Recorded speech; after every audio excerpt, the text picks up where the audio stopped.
شروع اللہ کے نام سے جو بڑا مہربان نہایت رحم والا ہے۔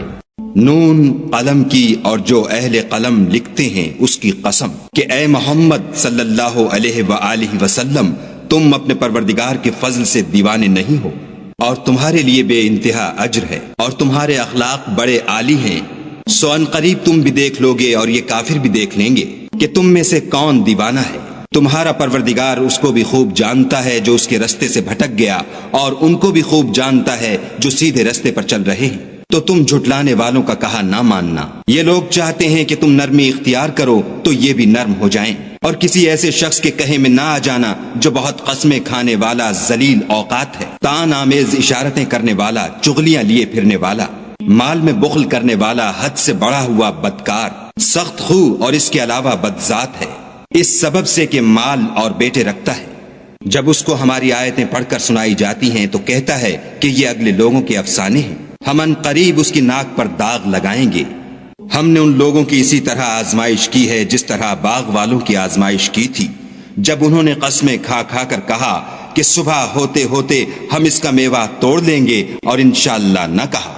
سو وہ ابھی سو ہی رہے تھے کہ تمہارے پروردگار کی طرف سے راتوں رات اس پر ایک آفت پھر گئی، تو وہ ایسا ہو گیا جیسے کٹی ہوئی کھیتی۔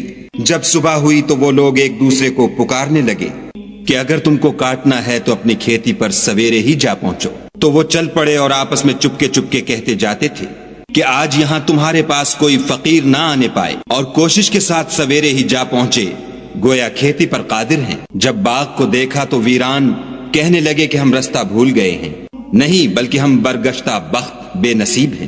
ایک جو ان میں فرزانہ تھا بولا، کیا میں نے تم سے نہیں کہا تھا کہ تم تسبیح کیوں نہیں کرتے؟ تب وہ کہنے لگے کہ ہمارا پروردگار پاک ہے، بے شک ہم ہی قصوروار تھے۔ پھر لگے ایک دوسرے کو رو در رو ملامت کرنے، کہنے لگے ہائے شامت، ہم ہی حد سے بڑھ گئے تھے۔ امید ہے کہ ہمارا پروردگار اس کے بدلے میں ہمیں اس سے بہتر باغ عنایت کرے۔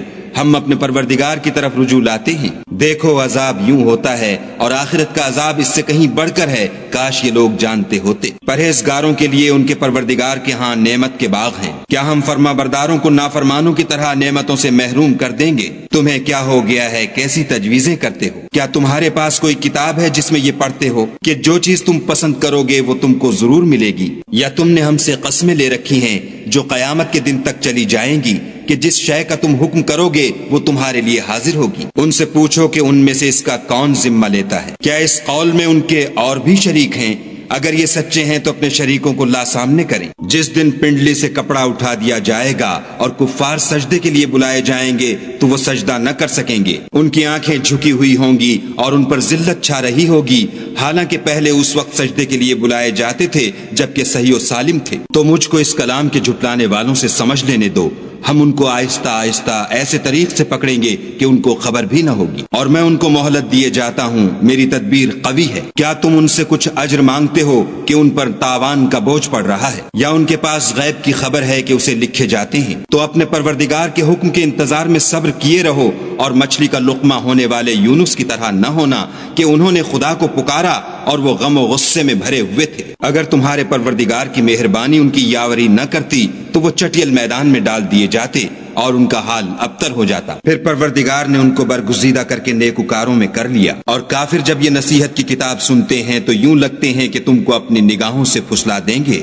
اور کہتے ہیں کہ یہ تو دیوانہ ہے۔ اور لوگو، یہ قرآن اہل عالم کے لیے نصیحت ہے۔